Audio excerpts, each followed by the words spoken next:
Il risque de le payer très cher, ça, le Real. Le Real qui perd de précieux points, Naples qui accroche l'Inter et un point sur la Coupe de France. Bienvenue sur Foot Info, tous les jours je vous raconte toute l'actualité du foot en quelques minutes. Cet après-midi, on a eu le droit à un très gros Betis Real Madrid et le Real s'est mis dans une très grosse difficulté. Le Real a globalement dominé ce match, mais est tombé sur un très gros Real Betis qui a su, en étant mené, revenir au score et même revenir à s'imposer. Un mauvais résultat par définition, mais surtout quand on sait que le Real est dans une course spectaculaire au titre avec le Real et l'Atlético. Ces deux équipes, de leur côté, joueront ce soir et demain contre deux très gros morceaux également, alors on attend.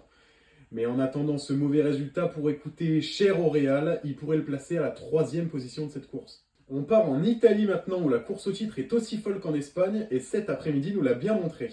Naples affrontait l'Inter Milan, premier contre deuxième, et la course au titre va se poursuivre. L'Inter a globalement dominé et a mené presque tout le match, mais Naples a réussi à revenir dans le match au bout du bout à la 87e minute. Sur le plan comptable, les équipes prennent donc un point chacun, et dans la course au titre, Naples reste juste à un seul petit point de son rival l'Inter.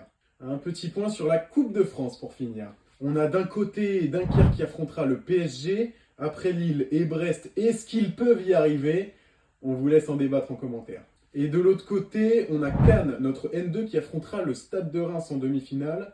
Est-ce qu'on peut avoir une N2 en finale? Merci pour votre attention, on se retrouve demain pour un nouvel épisode de Foot Info. En attendant, rendez-vous sur notre Instagram, des news, des scores et des pronostics en temps réel.